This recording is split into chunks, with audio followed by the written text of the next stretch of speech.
sebelum dia membaca surat Fatihah. Kalau sudah mulai membaca Fatihah, maka sudah tidak disunahkan lagi. Jadi kalau ada seandainya lupa, ya udah biarin aja. Kita sholatnya tetap sah. Ya, jadi enggak kemudian sah. Justru kalau kemudian imamnya berhenti, Bismillahirrahmanirrahim, ada yang ngingetin Subhanallah, langsung Allahu Akbar. Batal sholatnya jadinya. Karena apa? Karena berarti dia memutuskan sesuatu yang wajib. Baca Fatihah itu wajib, sementara baca takbir tadi itu hukumnya hanya sunnah. Dia meninggalkan yang wajib untuk mengambil yang sunnah, itu maka menyebabkan sholatnya batal. Ya, jadi sekali lagi, kalau ada yang lupa, imamnya lupa, ya biarin aja. Namanya juga orang, ya pasti ada kalanya lupa, ya. Nah, itu. Ya. Nah, bagaimana kasus ketika ada orang ketinggalan makmum masbuk, taruhlah baru dia Allahu Akbar, imam sudah Allahu Akbar, dapat 5 misalnya, ya, tinggal 2 lagi rakaat pertama. Ada orang baru ikut Allahu Akbar, bagaimana? Dia nambah nggak? Tidak perlu nambah, ya. Bahkan sebaiknya kalau imam sudah Allahu Akbar takbir zawaid tadi itu, bukan takbiratul ihram ya, yang takbir 7 kali rakaat pertama, 5 kali rakaat kedua, sebaiknya kalau ada makmum mau ikut sholat, tunggu dia sampai selesai. Sampai 7 kali tadi selesai, baru Allahu Akbar takbiratul ihram. Ya, tapi kalau seandainya dia ikut ya, ikut Allahu Akbar ke-5, ke-6, ke-7 ya nggak apa-apa. Tapi yang lebih baik nunggu sampai selesai. Ya, nunggu sampai selesai. Nah, ini. Nah, begitu juga ketika rakaat kedua. Kalau ada orang misalnya kemudian rakaat kedua baru ikut imam, ya, maka rakaat pertamanya kan dia baru rakaat pertama kan berarti rakaat pertama bagi makmum tadi ya tetap ikut imam. Artinya karena imam di rakaat kedua berarti takbirnya hanya 5 kali. Jangan karena saya terlambat 1 rakaat saya tambahin sendiri Allahu Akbar, enggak perlu. Jadi hanya 5. Nanti setelah imam salam kita berdiri, maka kita takbir 5 kali karena kita baru rakaat kedua. Jadi mau rakaat pertama karena tadi masbuk ya 5 kali, rakaat keduanya juga 5 kali. Ini kasus ketika ketinggalan 1 rakaat.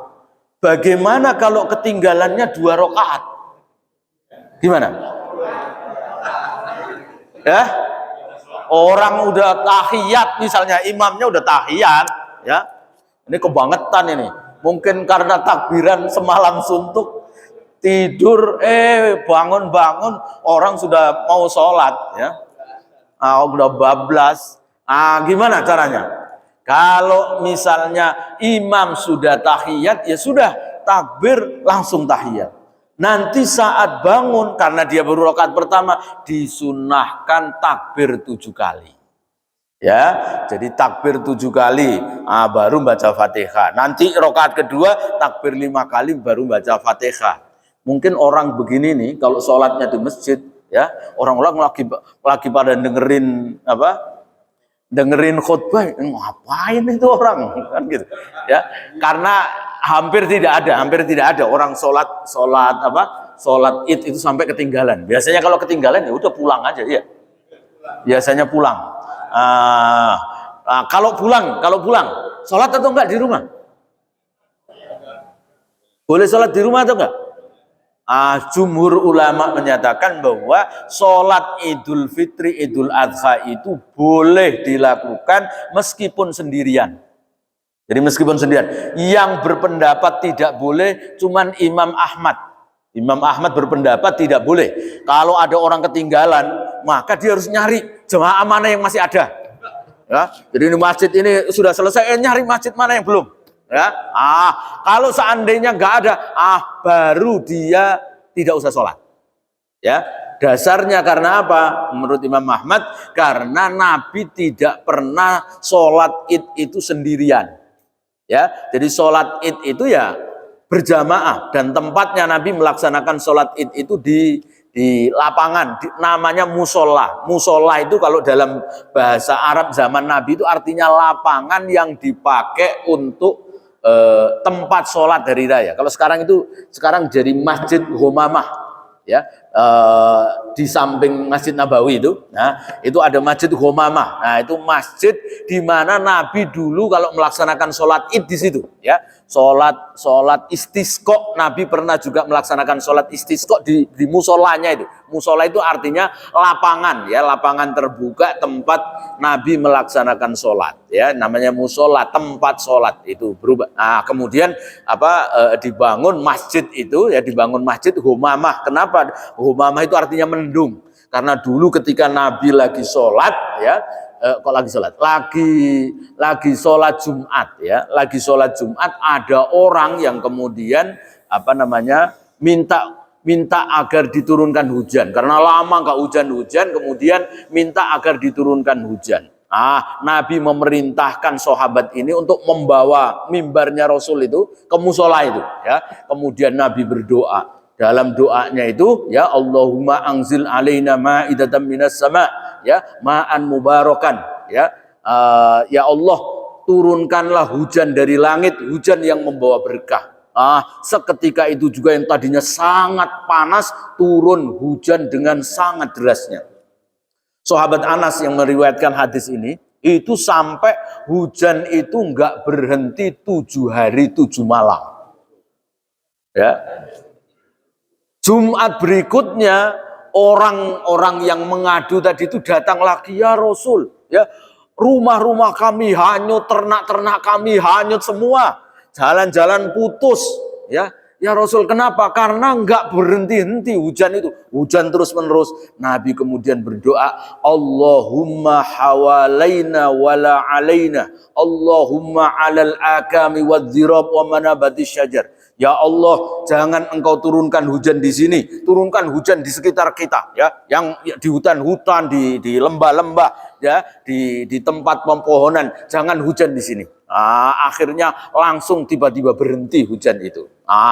Peristiwa Nabi doa tadi itu ada langsung yang tadinya terik, panas, ya, kemudian ada mendung sampai hujan deras itu, kemudian dibangunlah Masjid Ghamamah, masjid yang dulunya dipakai oleh Nabi untuk melaksanakan sholat, ya. Nah, tadinya namanya musola, ya. Cuman kalau di Indonesia musola itu bukan lapangan, ya. Musolanya di Indonesia rata-rata kan kecil, ya, lebih besar masjid daripada musola. Kalau musola zaman Nabi lebih gede. Kenapa Nabi sholat id itu hanya sekali? Nabi sholat id itu di masjid. Nabi kalau sholat id itu di lapangan. Kenapa? Karena masjid nggak muat. Musolahnya itu, lapangan tadi itu lebih luas daripada Masjid Nabawi. Beda kalau zaman sekarang. Kalau zaman sekarang ya lebih luasan Masjid Nabawi, ya. Masjid Nabawi mengalami perluasan sangat signifikan, ya. Baik, jadi sekali lagi, kalau seandainya ada orang ketinggalan sholat id, ya, sampai 2 rakaat, maka dia boleh sholat atau sampai selesai sholat lah, ya, sampai imam sudah assalamualaikum. Menurut jumhur ulama, boleh orang itu sholat sendirian. Sholatnya di mana? Boleh di masjid, boleh di rumah. Jangan di lapangan. Ngapain di lapangan? Ya, kalau di masjid boleh, tapi kalau di lapangan, sholat itu ada sendirian di lapangan, ngapain itu? Nah, sebaiknya ya kalau tidak di masjid ya di rumah, ya. Nah, dari ini maka orang sholat id itu boleh di rumah. Orang sholat id itu mau jamaah boleh, sendiri-sendiri juga boleh. Ya, seandainya misalnya ada orang, kan ada jamaah yang tanya, orang di Jepang, karena minoritas, ya, orang Indonesia sekarang itu yang kuliah di Jepang itu banyak, ya. Nah, itu kalau di sana sholat Jumat, sementara dia di satu apartemen itu paling hanya 5 orang, ya, yang Islam itu. Nah, bagaimana? Boleh nggak sholat idnya 5 orang di apartemen itu? Ya nggak apa-apa, boleh aja, ya. Jadi boleh sholat id itu tidak mesti harus berjamaah. Ya, bahkan kalau berjamaah 5 orang juga boleh. Sholatnya tidak mesti di masjid, tidak mesti di musola. Misalnya ada aula, kemudian kantor, ada bikin sholat id, boleh saja, nggak apa-apa. Ya, karena memang tidak seperti sholat Jumat yang harus disyaratkan beberapa orang. Kalau sholat id enggak, sholat id itu boleh, ya, mau sholat di rumah. Maka dulu waktu pandemi kan ada itu sholat di rumah. Sholat di rumah maka boleh. Jadi suaminya jadi khotib, ya, imamnya ya, sekaligus dia gitu ya, jamaahnya anak dan istrinya, boleh aja, nggak apa-apa. Ya, jadi jangan sampai kemudian wah nggak sholat. Jadi sholat id itu boleh di rumah.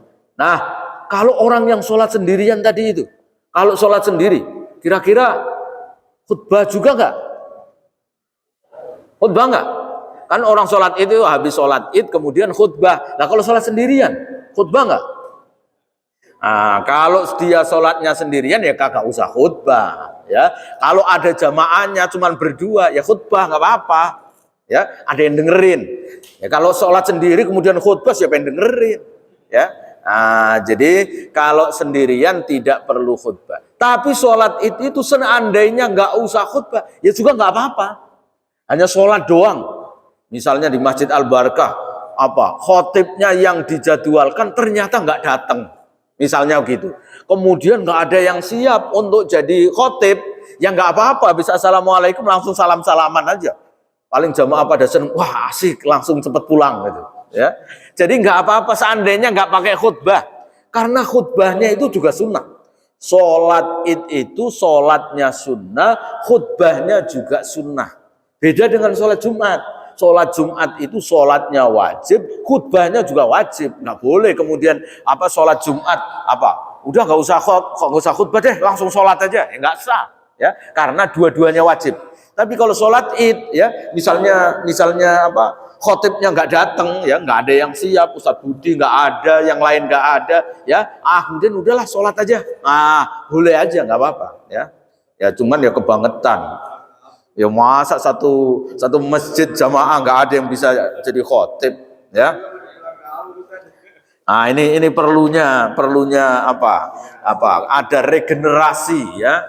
Jadi khotib itu, ya. Jadi biar seandainya ada khotibnya berhalangan, ada yang badalin, ya, itu. Baik. Nah, di dalam sholat id yang biasa kita ketahui bahwa disunnahkan setiap takbir itu baca subhanallah, alhamdulillah, wa la ilaha illallah, wallahu akbar. Itu jumhur ulama, ya, jumhur, kecuali Imam Ahmad. Kalau Imam Ahmad bacaannya bukan subhanallah, alhamdulillah, wa la ilaha illallah, wallahu akbar, tapi bacanya Allahu akbar kabira, walhamdulillahi katsira, wa subhanallahi bukratan wasila. Jadi bacaannya itu, ya. Jadi bacaannya takbir, ya. Allahu akbar kabira walhamdulillahi katsira wa subhanallahi bukratan wa asila wa sallallahu ala sayyidina Muhammadin wa ala alihi wa sahbihi wa sallama tasliman katsira. Nah, itu bacaan di antara takbir yang 7 dan 5 tadi itu, ya. Ya, tidak baca subhanallah alhamdulillah wa la ilaha illallah akbar, tapi baca takbir, ya. Ya, baca takbir. Nah, ini biasanya yang kita pakai untuk takbiran, ya. Kalau takbiran sebelum sholat hari raya, itu kan takbir, ya, baca takbir. Nah, ini yang dipakai oleh Imam Ahmad, bacaan zikir di antara takbir yang tambahan 7 dan 5 tadi itu adalah membaca takbir kalau menurut Imam Ahmad. Baik, kita lanjutkan. Wa an Abi Waqid Al-Laitsi, dari Abi Waqid Al-Laitsi radhiyallahu anhu qol kana Nabi sallallahu alaihi wasallam yaqra'u fil fitri wal adha.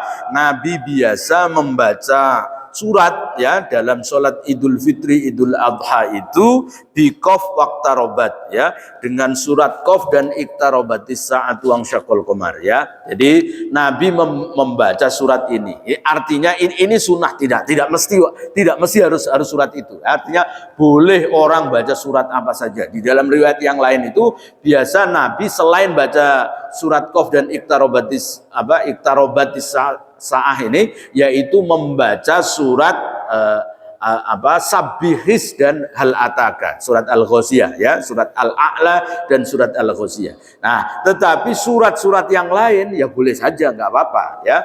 Jadi diambil surat apa saja ya dari Al-Qur'an maka diperbolehkan. Tidak mesti harus surat Qaf dan Iqtarabah ya. Wa an Jabir radhiyallahu anhu, dari Jabir radhiyallahu anhu qol kana Rasulullah sallallahu alaihi wasallam idza kana yaumul id, jika hari id ya, khalafat thoriq, Nabi mengambil jalan yang berbeda. Jadi Nabi kalau sholat Idul Fitri, Idul Adha, beliau itu kalau pulang dan perginya itu berbeda jalur ya, beda jalurnya. Misalnya kalau pulang ya kalau pergi dari arah kanan misalnya, maka pulangnya nanti dari kiri ya. Misalnya ini ya, cuman kalau di sini siapa ini contohnya? Misalnya ada orang rumahnya tinggalnya di sebelah utara ini masjid. Ya, misalnya taruhlah kalau pergi itu langsung dari sini ya, dari rumah langsung menuju ke masjid. Nah, nanti pulangnya itu sebaiknya lewat jalur yang lain. Misalnya lewatnya dari muter dulu ke jalan raya mana itu? Jadi muter ya. Sebaiknya begitu. Jadi tidak sama antara jalur pergi dengan jalur pulang, itu dibedain. Nah, mana yang lebih baik? Yang lebih baik perginya jalurnya lebih jauh daripada saat pulangnya. Ya, jadi jangan sampai pulangnya itu lebih jauh. Jadi perginya yang lebih jauh daripada saat pulang. Nah, jalannya sebaiknya tadi ya dibedain. Jadi enggak di jalan yang sama. Kenapa ini dilakukan? Ya, ini yang pertama agar jalan yang dilalui itu menjadi saksi akan keberangkatan dan kepulangan kita dalam sholat id itu. Artinya jalan yang kita tapaki itu ya, itu kan nanti akan menjadi saksi, sekitarnya menjadi saksi. Nah, sehingga semakin banyak. Kalau jalannya itu aja kan berarti ya hanya itu ya. Tapi kalau banyak ya, jalur yang berbeda, berarti kan lebih banyak lagi. Bumi yang kita injak itu menjadi saksi akan kepergian kita untuk melaksanakan sholat. Yang kedua, liyantasyira dzikra fihi, agar tersebar zikir. Karena apa? Karena orang ketika berangkat dari rumah ke tempat sholat itu, baik di masjid maupun di lapangan, itu dianjurkan untuk membaca takbir. Allahu Akbar, Allahu Akbar, Allahu Akbar, la ilaha illallah, Allahu Akbar, Allahu Akbar walillahil hamd. Itu juga dibaca bagi orang yang mau berangkat. Jadi tidak ketika di tempat doang ya, kemudian membaca takbir itu. Nah, itu sebabnya sehingga lebih syiar ya. Kalau tadi jalan ketika dia berangkat ya, baca takbir, pulangnya nanti jalur yang lain. Nah, maka itu semakin syiar ya, semakin syiar. Walaupun kalau takbir ketika Idul Fitri, pulangnya sudah nggak boleh. Karena baca takbir Idul Fitri itu ya sudah selesai ketika pelaksanaan sholat selesai. Sudah tidak disunahkan lagi. Makanya disebut takbirnya takbir mursal. Mursal itu takbir yang hanya ketika itu saja. Nah, tapi nanti kalau Idul Adha itu kan sampai 3 hari tasyrik, sampai setiap habis sholat disunahkan baca takbir sampai asar hari tanggal 13 ya, hari tasyrik terakhir ya. Nah, itu. Yang berikutnya tujuannya apa? Yaitu agar Nabi Muhammad ketika berangkat itu, kalau untuk Idul Fitri itu memberikan sedekah, memberikan zakat atau infak sedekah kepada orang yang dilalui Ya, misalnya ada orang yang fakir miskin, maka ketika kita berangkat tadi itu kita dianjurkan memberikan sedekah kepada orang yang ditemu. Juga tidak hanya sedekah, yaitu agar kita bisa berjumpa dengan semakin banyak orang, sekaligus juga mengajak agar kita bersama-sama berangkat. Ya, mungkin ada yang males-malesan, ada yang masih ngopi, apalagi ngerokok, ngudut gitu ya. Sambil kita lewat, yuk kita ajak mereka untuk segera berangkat ke masjid, berangkat ke lapangan untuk melaksanakan sholat. Nah, itu tujuannya ya. Kemudian yang keempat adalah agar tafaulan bilhal ya, bilhalil hasanah, yaitu mempunyai sikap optimisme, punya sifat optimis akan perubahan, ya. Maksudnya perubahan yang lebih baik. Kan orang itu kalau habis sholat Idul Fitri itu kan habis puasa. Habis puasa berarti kita berharap kita menjadi pribadi yang lebih baik. Itu sebabnya berangkatnya dengan pulangnya berbeda. Maksudnya sebagai isyarat bahwa kita ingin berubah tentu menjadi yang lebih baik, ya, tidak lagi sama dengan kemarin-kemarin. Habis puasa 1 bulan yang kebiasaannya kadang-kadang mancing, misalnya seminggu 3 kali, ya dikurangilah, ya dikurangi jadi cuma sekali, ya. Kadang-kadang ketika mancing lagi sholat terus aja, waktu ada adzan kok masih mancing, ketika sudah adzan kemudian berhenti dulu mancingnya, sholat dulu, misalnya begitu. Nah, ini namanya tafaulan. Tafaulan itu apa? Mempunyai sifat optimisme, ya. Dengan cara apa? Dikasih dengan simbol. Maka Nabi ketika berangkat dan pulangnya berbeda. Nah, dalam Islam itu banyak, ya. Antara lain tafaulan itu nanti kalau kita bahas tentang sholat istisqa, nanti saat sholat istisqa itu Nabi saat khutbah kemudian selendangnya dibalik, ya. Yang bagian bawah ke atas ini. Yang tadinya di kanan dibuat ke kiri. Nah, gitu. Tujuannya apa maksudnya? Maksudnya membalik, ya. Jadi ini namanya tafaulan. Tafaulan itu membuat sesuatu yang kita berharap agar Allah mengubah, ya. Yang tadinya kemarau, ya, nggak ada hujan, kemudian turun hujan. Nah, ini sama juga, ya. Ketika berangkat Idul Fitri juga begitu, ya. Kita berharap, kemarin-kemarin sebelum Ramadan males sholat jamaah di masjid, sudah selesai Ramadan, jadi giat, artinya berubah, tidak masih seperti yang dulu. Kayak lagu Aku Masih Seperti Yang Dulu, itu nggak cocok itu, ya, nggak cocok. Karena apa? Orang harus berubah jadi yang lebih baik, jangan masih seperti yang dulu aja, ya. Itu. Nah, kemudian yang kelima, tujuannya apa? Yaitu bertujuan liyadulla khadabal munafikin, ya, agar orang-orang munafik itu mereka kemudian jadi jadi benci, ya, semakin benci. Wah, ternyata banyak orang Islam, ya, baca takbir, ternyata banyak orang yang datang ke masjid untuk melaksanakan sholat. Orang-orang munafik itu jadinya benci, ya. Itu tujuannya apa? Yaitu syiar, ya, syiar agama Islam, ya. Nah, ini membuat kebencian kepada orang munafik itu, ya, itu sesuatu yang baik, sesuatu yang disunahkan, ya. Nah, di samping itu, ketika sholat id itu kita dianjurkan untuk jalan pulang dan perginya itu berbeda. Ketika sholat id, ya, sunnatul fitri salasun, ya, sunatnya ketika sholat id, ya, itu ada 3. Al-masyu ilal musolla, artinya berjalan kaki.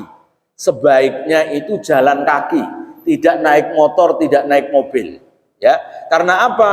Karena kullu khutwatin tamshiha ila sholati shadaqah. Ya, setiap langkah orang dari rumah menuju masjid, menuju lapangan, menuju tempat sholat, itu setiap langkahnya adalah sedekah.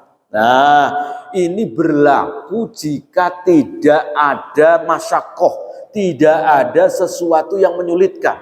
Ya, misalnya saya tinggalnya di Sawangan, disuruh jalan kaki. Ya, misalnya tugas sholat di Masjid Al Barkah kemudian disuruh jalan kaki, ya kan repot itu. Berangkat jam berapa itu?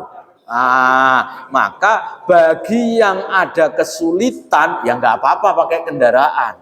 Tapi kalau nggak sulit nggak usah pakai kendaraan. Ya, rumahnya deket cuma 500 meter misalnya begitu, ya udah jalan kaki. Ya, karena apa? Karena Nabi menyatakan setiap langkah itu adalah seperti orang bersedekah. Satu langkahnya satu sedekah, ya. Satu langkah satu sedekah.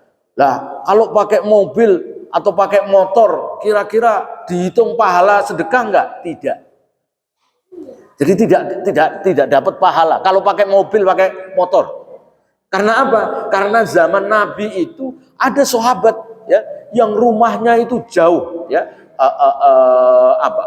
Penduduk yang tinggal di sekitar Masjid Kuba ya. Masjid Kuba itu sekitar berapa? 12 kilo lah ya. 12 kilo kira-kira 12 kilo sampai 14 kilo lah dari Masjid Nabawi itu ya. Nah, itu mereka penduduk Kuba itu kalau sholat selalu datang ya. Jalan kaki. Datang jalan kaki, 12 kilo jalan kaki. 12 kilo itu kira-kira berapa? Ya paling enggak 1 jam lah ya. Jalan kaki 1 jam.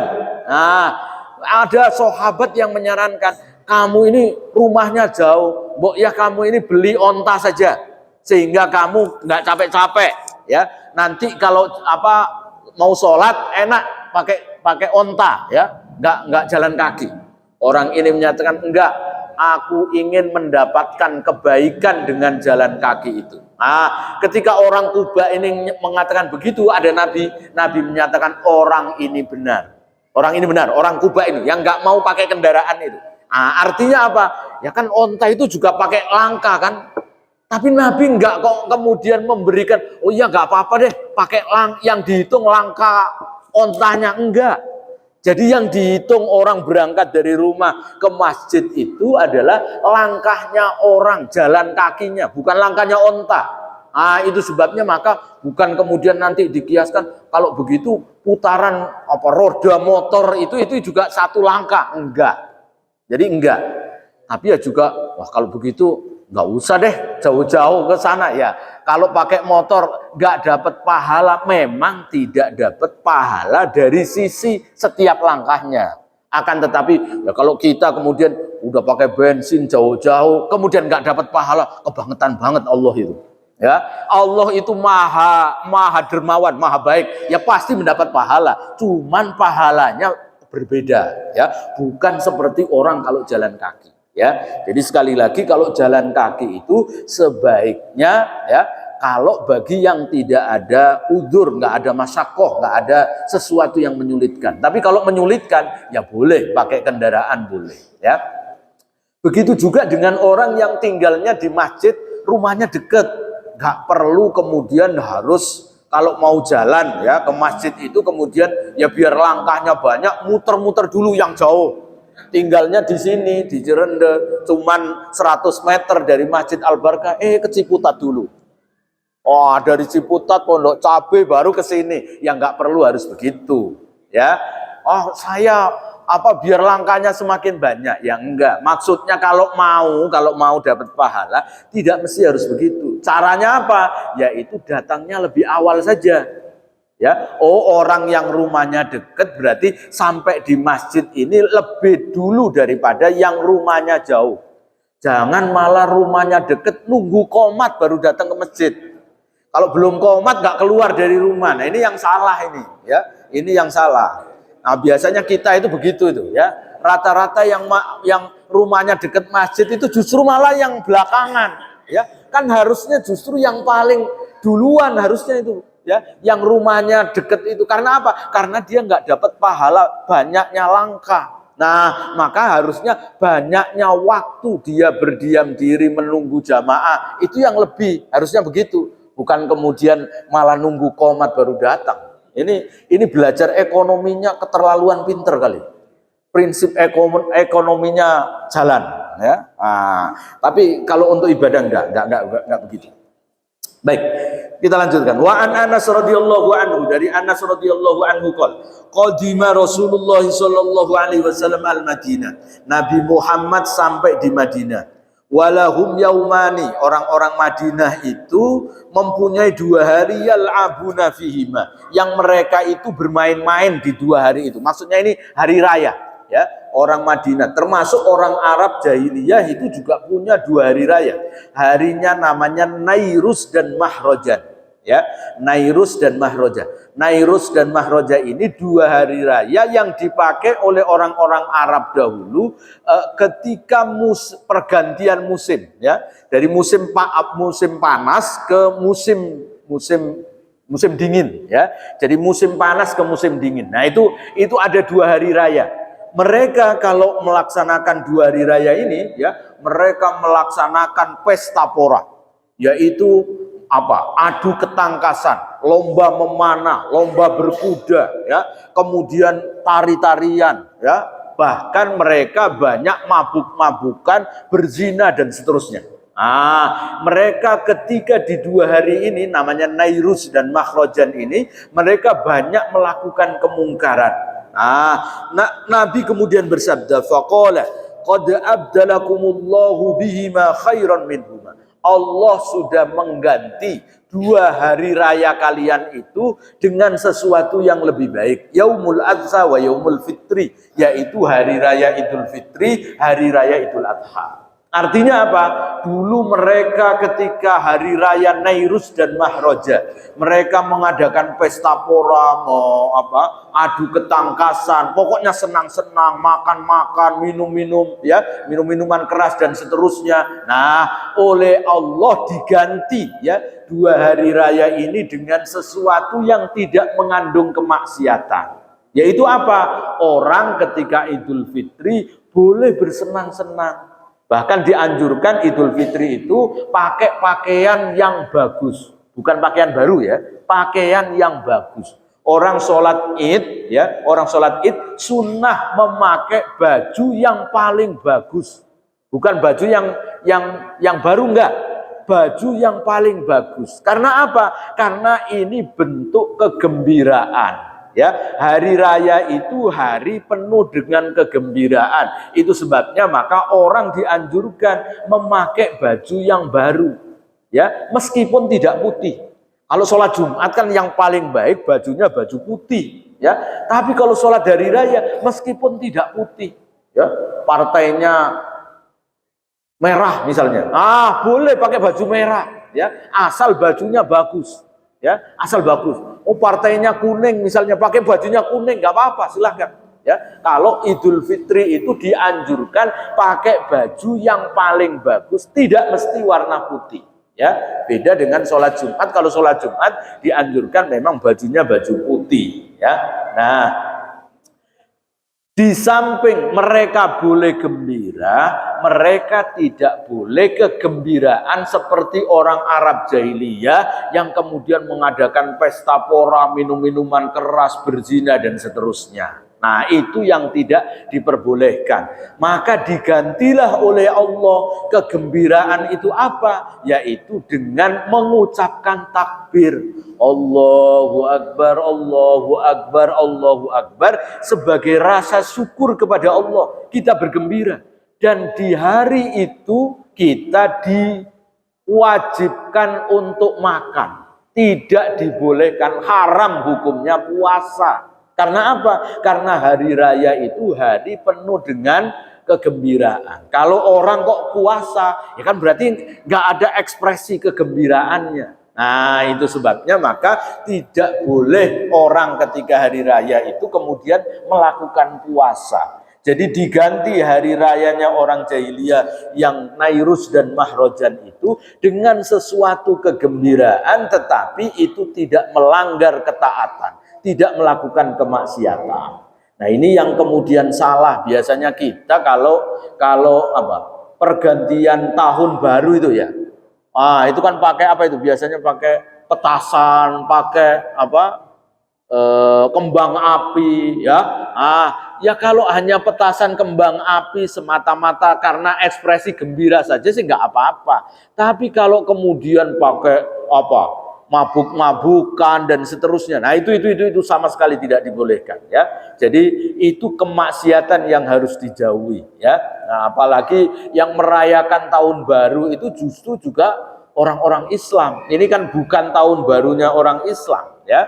Jadi tidak perlu itu dilakukan ya. Wa an Ali radhiyallahu anhu, dari Ali radhiyallahu anhu minas sunnah ya. Dari sunnah Nabi itu ayyakhruja ilal idi masyan. Nah ini sunnahnya orang berangkat untuk sholat id itu dengan berjalan kaki ya, tidak pakai kendaraan. Jadi berjalan kaki. Hadis terakhir. Wa an Abi Hurairah radhiyallahu anhu, dari Abi Hurairah radhiyallahu anhu, annahum asabahum mataron fi yaumi idin, pernah ya pada suatu saat ya terjadi hujan pada waktu sholat id. Fa shalla bihim an-nabiy sallallahu alaihi wasallam sholatal id fil masjid. Nabi sholat bersama para sahabat itu di dalam masjid ya. Jadi pernah suatu saat ketika ada hujan lebat, Nabi sholat id itu tidak di lapangan tetapi di masjid. Hadis ini yang kemudian dijadikan dalil oleh para ulama tentang apakah sholat id itu lebih baik di lapangan atau di masjid. Masjid atau lapangan yang lebih baik? Cuman lapangannya zaman Nabi yang disebut musola itu, lapangan itu nggak dipakai apa-apa. Jadi memang murni hanya dibiarkan untuk tempat sholat saja. Nanti saat ketika waktunya. Cuman kalau di sini kan enggak. Lapangan itu kan dipakai untuk main bola, main apa, ada apa bazar, ada macam-macam kan gitu ya. Itu yang berbeda. Apalagi kalau di kampung, lapangan itu dipakai untuk ngangon kambing ya. Sehingga banyak kotoran kambing. Itu berbeda dengan lapangan yang dimaksud zaman Nabi. Lapangannya ya memang gak dipakai apa-apa, khusus untuk melaksanakan sholat id ini. Imam Abu Hanifah berpandangan bahwa sholat di lapangan itu lebih baik daripada di masjid. Menurut Imam Abu Hanifah. Yang kedua menurut Imam Malik dan menurut Imam Malik, sholat di lapangan sama dengan Imam Abu Hanifah, sholat di lapangan itu lebih baik daripada sholat di masjid kecuali Masjidil Haram. Kalau di Masjidil Haram, kalau menurut Imam Malik lebih baik di masjid. Kenapa? Karena ada Ka'bah. Ya, ada Ka'bah itu tidak bisa dikalahkan oleh lapangan. Nabi karena di Madinah nggak ada Ka'bah, maka Nabi melaksanakan sholat di lapangan. Ya, menurut Imam Malik ya, yang mengalahkan sholat di lapangan itu hanya Masjidil Haram karena ada Ka'bah. Menurut Imam Syafi'i, sholat di masjid itu lebih baik daripada di lapangan. Berbeda dengan Imam Abu Hanifah. Ya, Imam Syafi'i berpendapat bahwa sholat di masjid itu lebih baik daripada di lapangan, kecuali kalau masjidnya itu tidak muat. Ini yang dipakai oleh Imam Syafi'i. Kenapa Nabi Muhammad sholat idnya itu tidak di Masjid Nabawi tetapi di lapangan tadi itu? Karena Masjid Nabawi zaman Nabi itu tidak muat. Nah kalau sekarang masjid itu bahkan boleh jadi lebih banyak daya tampungnya daripada lapangan. Karena lapangannya sekarang kan cuma kecil. Maka tentu sholat di masjid ya, sholat hari raya di masjid itu lebih utama daripada sholat di lapangan. Apalagi masjid itu banyak sisi-sisi keutamaan yang tidak ada di lapangan. Ya, di lapangan tidak ada orang iktikaf, tidak ada sholat tahiyat lapangan. Kalau di masjid kan ada sholat tahiyatul masjid, ada niat iktikaf di lapangan. Kalau di lapangan di masjid, tapi kalau di lapangan nggak bisa.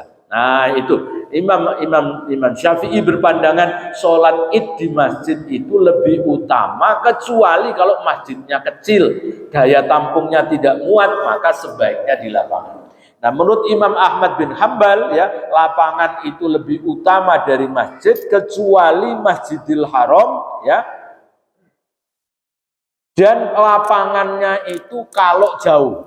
Jadi kalau lapangannya itu jauh, maka sebaiknya di masjid saja. Misalnya, untuk berangkat dari perkampungan itu ke lapangannya itu jauh sekali. Nah, itu lebih baik sholatnya di masjid kalau menurut Imam Ahmad. Ya, baik, itu barangkali yang bisa kita bahas ya, karena hadisnya sudah habis di bab ini. Ada yang mau bertanya? Enggak? Cukup ya. Kita tutup dengan doa kafaratul majlis. Subhanakallahumma wa bihamdika asyhadu an la ilaha illa anta astaghfiruka wa atubu ilaik. Wassalamualaikum warahmatullahi wabarakatuh.